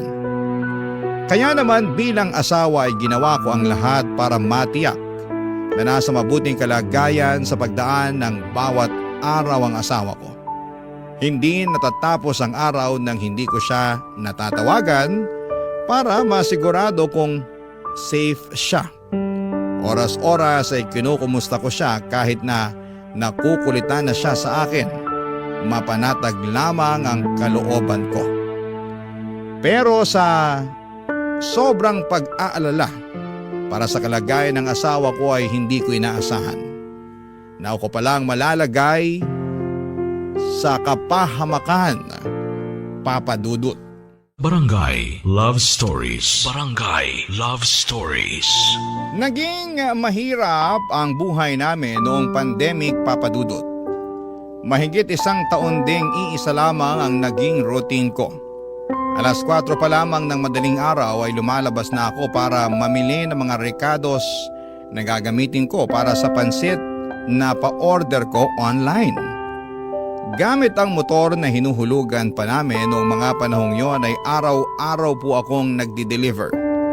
Umulan man at umaraw, nalang takot na baka mahawaan ako ng COVID. Pagsapit ng gabi ay naglalaan kami ni Monet ng oras para sa isa't isa para naman kahit papaano ay mapanatili naming maayos at matatag ang relasyon namin. Kahit nga wala na kaming napag-uusapan ay kung ano-ano na lamang ang ginagawa namin para maaliw namin ang isa't isa. May punto noon na sabay kaming nanonood ng pelikula o di kaya'y naglalaro ng online games. Sa mga simpleng paraan na yon, hindi namin napapabayaan ang aming relasyon bilang mag-asawa. Pero ang inaasahan naming maikling lockdown lang ay nauwi sa mahigit 1 taon. Minsan habang nagbibilang ako ng kinita sa buong maghapon, bigla kong naiisip kung hanggang kailan ko kakayanin ang ganong sistema na laging nagmamadali sa labas. Laging may takot dahil sa pangamba sa kumakalat na virus. Ganon pa man sa tuwing maririnig ko ang boses ni Monet, kahit malayo ay agad na napapawi ang lahat ng pagod ko. Siya ang nagsilbi kong lakas sa bawat pagsubok na dumadaan sa buhay ko. Doon ko napagtanto na hindi lang pala negosyo o kabuhayan ang dapat na inaalagaan sa gitna ng pandemya, kundi pati na rin ang pagsasama naming dalawa, Papa Dudut.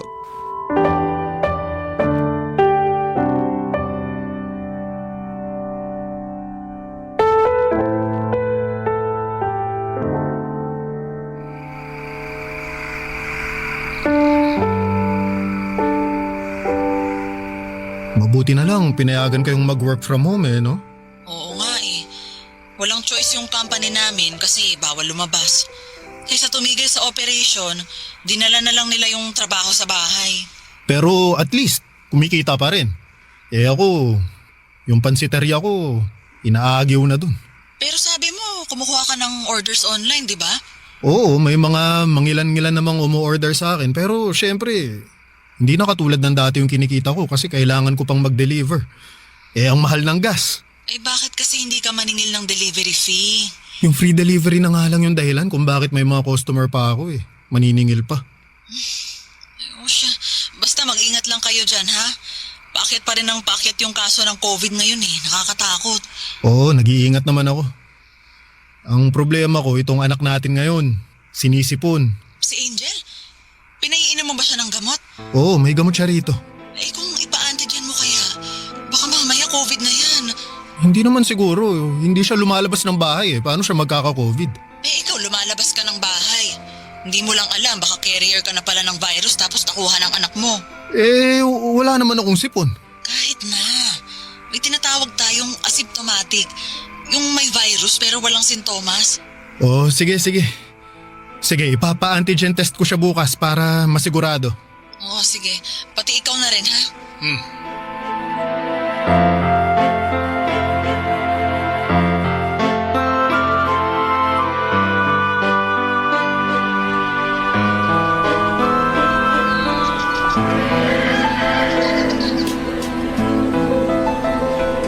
Hello, Gabriel? Kumusta yung test nyo? May resulta na ba? Ayun, positive kami, Monet. Ano? Yun na nga ba yung sinasabi ko Nasaan na kayo ngayon? Naka-quarantine ba kayo? Nasa bahay na kami ngayon. Pinauwi kayo? Hindi nyo ba kailangan mag-quarantine? Mild lang naman daw yung sintomas namin kaya pinayagan nila kaming mag-quarantine dito sa bahay. Total, kaming dalawa lang naman ni Angel ang nakatira dito. Punuan na rin kasi yung mga quarantine facility kaya pinagbigyan na lang nila kaming umuwi. Kumusta na si Angel? Ayun, may sinat pa tapos inuubo pero may gamot silang ibinigay sa amin. Ang sabi, uminom daw kami ng vitamins para mas lumakas yung resistensya namin. Ganun ba? Ikaw, kumusta ka? Eto, okay naman ako. Maliban sa walang panlasa ngayon, malakas naman ako. Awa ng Diyos, wala naman akong lagnat o kung ano man. Bakit kasi hindi kayo nag-ingat dyan Nag-aalala tuloy ako para sa inyong dalawa. Huwag kang mag-alala. Ako nang bahala dito. Hindi ko papabayaan tong anak natin. Ang problema ko ngayon, yung negosyo. Titigil na naman dahil sa buwisit na COVID na to.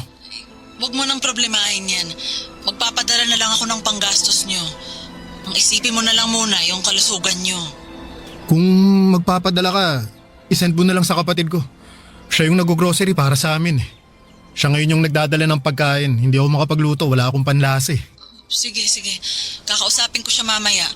Wala na ba kayong ibang kailangan? Vitamins, pagkain? Wala na, kumpleto pa naman kami dito. Sige, balitaan mo ako dyan ha. Patapos na yung break ko, babalik na ako sa trabaho. Sige, Monet. Ikaw, mag-iingat ka rin dyan ha. Oo, kayo rin. Sa awa ng Diyos ay mabilis din naman kaming gumaling ng anak ko matapos kaming tamaan ng COVID. Pero kahit gumaling na ako ay hindi naging madali ang mga sumunod na araw. Nakaranas kasi kami ng diskriminasyon mula sa mga tao sa paligid namin. Iniiwasan nila kami dahil sa takot na baka makahawa pa kami kahit na noong mga panahong yon ay magaling na kami. Kahit mga dating kapitbahay at kakilala ay bigla na lamang nila kaming iniwasan. At ang malala pa ay nadamay din ang negosyo ko.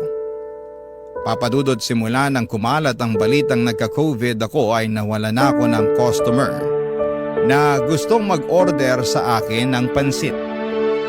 Wala kaming magawa noon kundi ang magkulong na lamang sa bahay at umasa na lamang muli sa mga padala ni Monet. Hindi rin naman po nagtagal ang pagtitiis namin dahil makalipas ang ilang pang buwan ay tuluyan ng na-lift ang lockdown sa lugar namin. Unti-unti ay sinubukan naming bumangon. Noong lumuwag ang restrictions noong 2022, ay lagi kong hinihikayat si Monet na umuwi na muna sa Tuguegarao para naman mabisita niya ang anak niya. Pero hindi niya ito magawa-gawa dahil sa trabaho nito. Kaya naman naisipan ko na kaming dalawa na lamang ng anak ko ang pumunta sa kanya. Naisipan kong isorpresa ang asawa ko. Kaya hindi namin siya sinabihan na luluwas kami. Pero papadudod sa halip na si Monet ang masorpresa sa biglaang pagbisita namin sa kanya ay ako pa ang sobrang nagulat.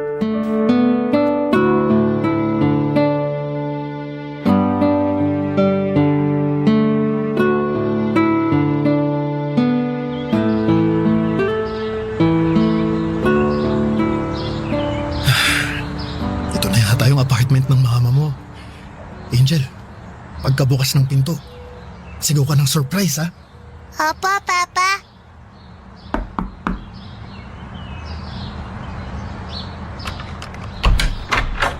Surprise! Oh? Hindi naman po yan si Mama eh. Anong kailangan nila? Nako. Sorry na mali lang yata ako ng kinatok. Pasensya na, akala ko ito yung apartment ni Monet eh. Ito nga yung apartment ni Monet. Bakit? May kailangan ka ba sa kanya? Sandali. Dito nakatira si Monet? Oh. Monet! May naghahanap sa'yo! Sa akin? Sandali, nandyan na. Sino raw? Gabriel? Surprise! Mama, na-surprise ka ba?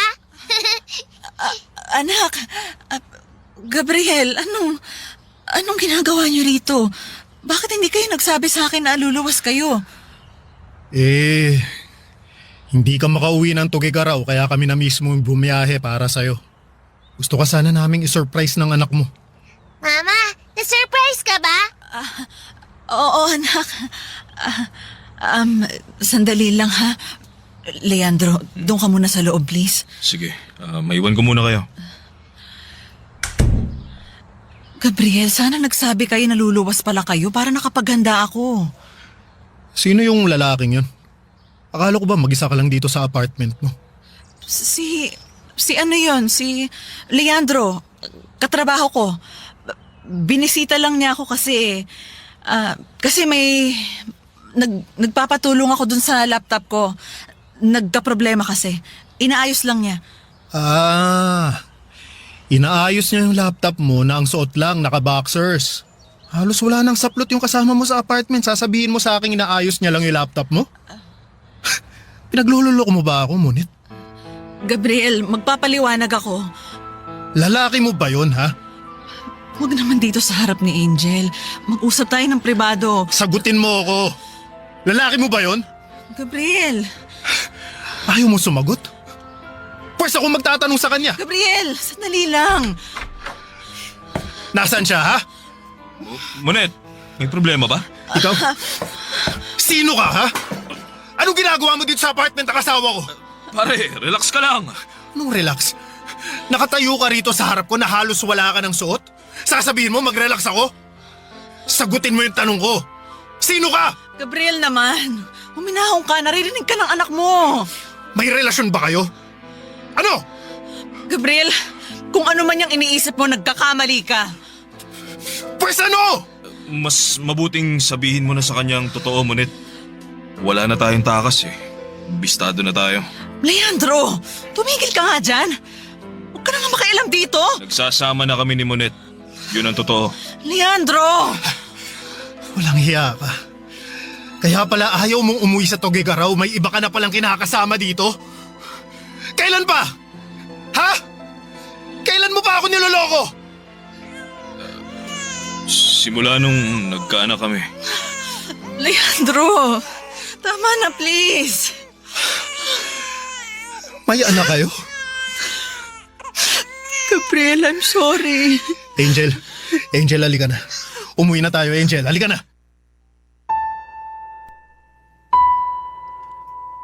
Papadudot ng araw ding yon ay bumalik agad ako sa Tugigaraw kasama ang anak namin.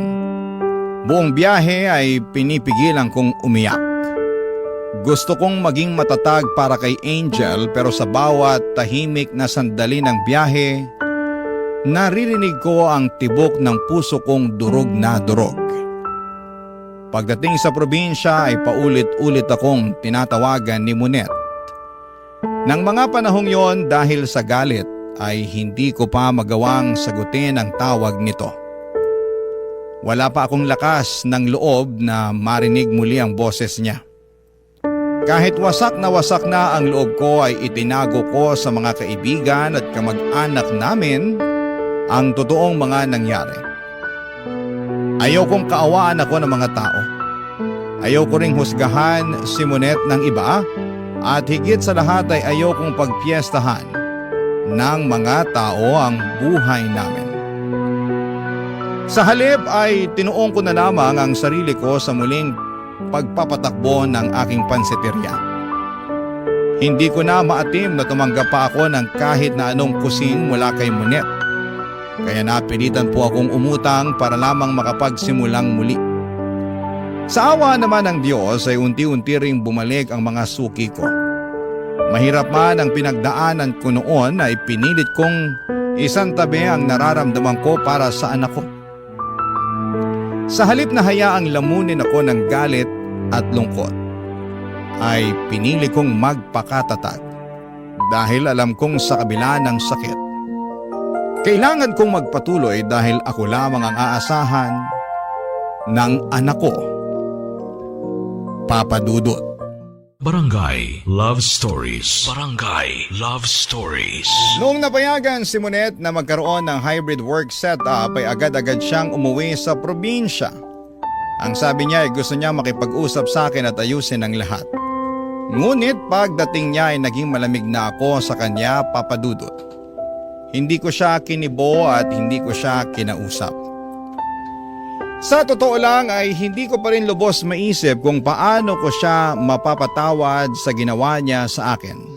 Araw-araw kaming nasa isang bubong noon pero parang magkaibang mundo ang kinakaroon na namin.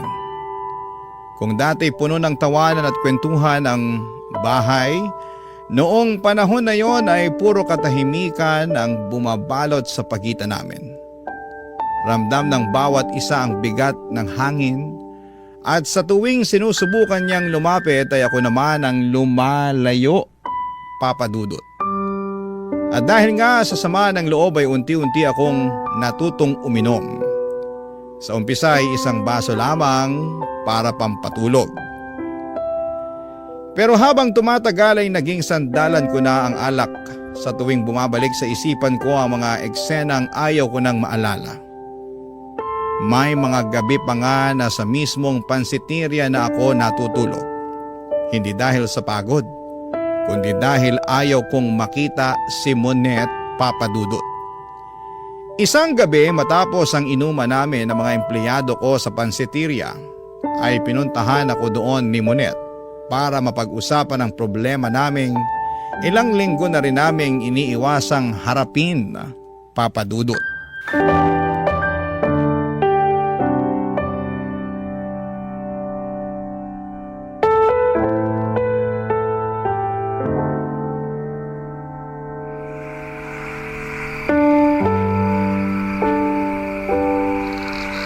Hanggang kailan tayo magiging ganito? Ano, habang buhay mo na lang akong hindi papansinin? Anong gusto mong gawin ko? Magkunwari na walang nangyari? Gusto mo tanggapin kita ulit sa buhay ko na parang wala kang ginawang kasalanan? Bigyan mo naman ako ng pangalawang pagkakataon. Pagkakataon? Sige, bibigyan kita ng pagkakataon para magpaliwanag. Ikwento mo sa akin lahat, baka sakaling masagot mo yung bumabagabag sa isip ko kung bakit, Monet. Bakit mo nagawa sa akin yun? Please, kalimutan na natin yung nangyari. Magsimula na lang ulit tayo. Nandito na ako. Magsimula na lang ulit tayo, please. Anong kalimutan? Sa tingin mo ganun lang kadali yun? Gusto mo ako makausap? Sige, mag-uusap tayo. Paano kayo nagkakilala nung lalaking yun? Gabriel naman. Gusto mo makipag-usap, di ba? Simulan natin sa simula. Paano kayo nagkakilala? Tenant din siya sa apartment building na inuupahan ko. Nagkaroon kami ng ugnayan nung pandemic. Tapos ano? Nadisgrasya ka niya? gusto ko namang ipaalam sa'yo yung nangyari. Maniwala ka.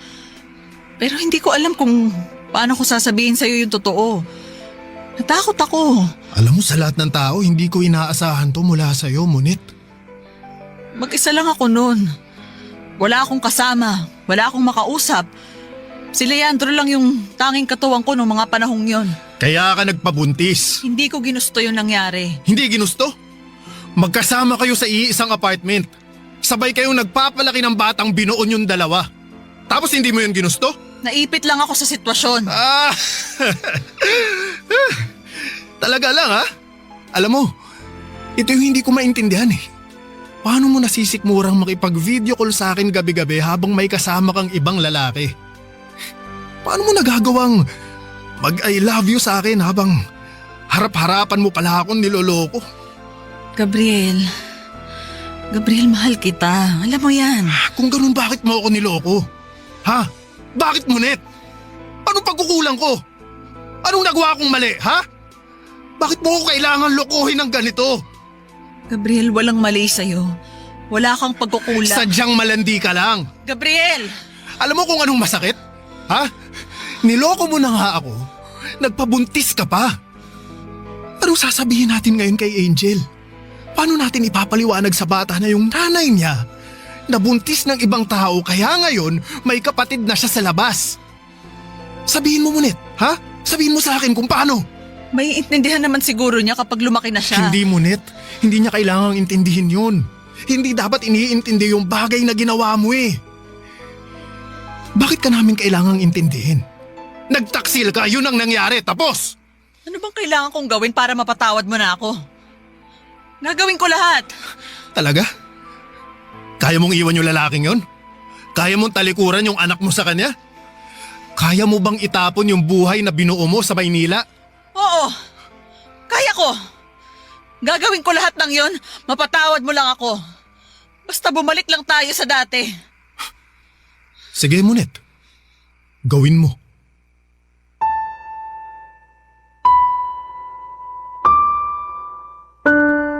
Matapos ng gabing yon sa pansiteria ay nagsimulang ipakita ni Monet ang pagsisisi mula sa kasalanang ginawa niya. Bumawi siya sa amin at pinatunayan niya na sincero siya sa paghingi ng tawad. Nag-resign na siya sa trabaho at tinalikuran niya ang mga kaibigan at bagong pamilya na binuo niya para lamang patunayang nagsisisi na siya sa mga nagawa niyang kasalanan noon. At katulad nga ng napag-usapan namin ay binigyan ko si Monet ng pangalawang pagkakataon. Sinubukan kong ibalik ang lahat ng tiwala, ang respeto at pagmamahal. Pero papadudot. Kahit na anong gawin ko ay hindi ko magawang tignan si Monet sa parehong paraan. Tuwing magkatabi kami sa kama ay paulit-ulit na pumapasok sa isipan ko ang lalaking kinakasama nito sa Maynila. Kung papaanong kada gabing magkausap kami sa cellphone, wala akong kamalay-malay na may ibang lalaki na pala siyang katabing matulog. Kasabay kumain at kasama sa pang-araw-araw. Kahit na anong pilit kong patawarin siya ay hindi ko magawa. Para bang may pader na namamagitan sa amin na hindi ko mabuwag pa. At kahit magkasama na kami sa isang bubong ay ramdam ni Monet ang lamig ng pakikitungo ko sa kanya, papadudot. Hindi ko man sabihin, alam niyang nagbago na ako. Ang dating asawang puno ng lambing at ngiti ay napalitan ng isang lalaking tahimik, malayo at may bigat sa puso. Wala nang ibang magawa pa si Monet doon kundi ang tanggapin ang pagbabagong yon, papadudot.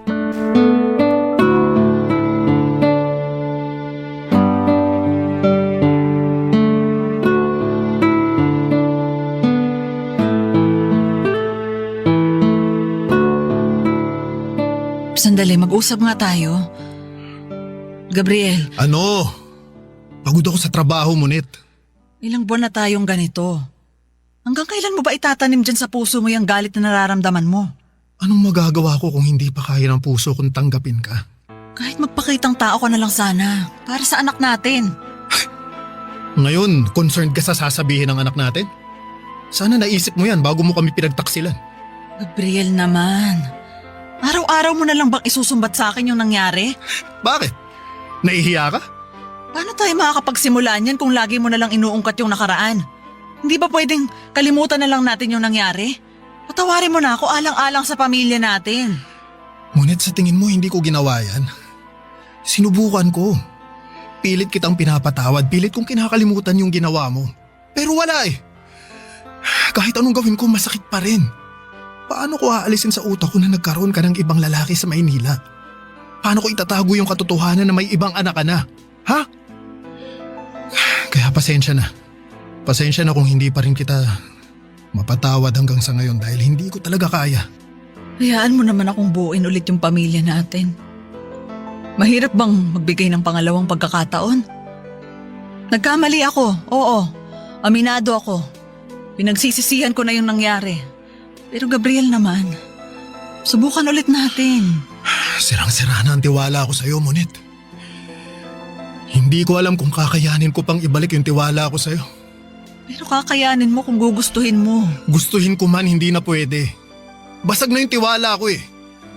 Parang salamin lang yan na kahit pagdikit-dikitin mo pa, hindi mo na yun maibabalik sa dati niyang anyo. Kahit hindi bumalik sa dati, basta mabuo, tatanggapin ko yon. Kapag ang salamin nabasag, gagamitin mo pa rin ba yun ulit? Hindi na, di ba?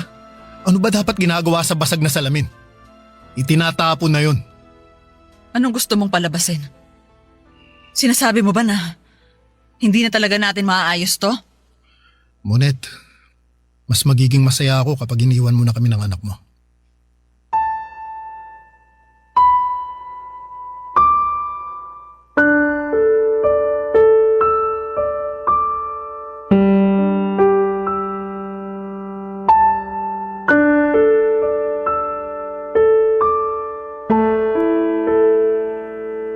Papadudot mabilis na kumalat sa lugar namin ang nangyaring hiwalayan sa pagitan namin ni Monet. Pero kahit na anong pilit sa aking alamin ng mga tao kung ano nga ba ang sanhi ng hiwalayan namin, ay hindi ko sinabi sa kanila ang rason. Tanging ang mga kamag-anak lang namin ang nakakaalam ng mga nangyari. Hindi may iwasan ang mga pagkalat ng chismis na di umano ay nagkaroon ng lalaki si Monet sa Maynila pero never ko itong kinumpirma. Bilang respeto na rin sa naging pagsasama namin ng dati kong asawa. Kalaunan ay bumalik si Monet sa Maynila para makasama ang bagong pamilya nito. Kapag umuwi siya sa Tugigaraw ay hindi ko naman ipinagdadamot sa kanya na makita si Angel. Binibigyan ko sila ng oras para magkasamang dalawa. Kahit papaano ay naging civil kaming dalawa ni Monet para na rin sa anak namin. Papadudot kung ako ang tatanungin ninyo ay napatawad ko na po si Monet sa mga nagawa niya. Nandun pa rin ang sugat na gawa ng pagtataksil niya pero natutunan ko na ring tanggapin. Ang mahalaga sa ngayon ay masaya na ako sa piling ng anak ko. Taon nang lumipas bago ko binuksang muli ang puso ko sa panibagong pag-ibig. Sa ngayon ay meron ng isang babaeng tumatayo bilang pangalawang ina ng anak ko, isang babae na tunay at lubos na nagmamahal sa aming dalawa ni Angel.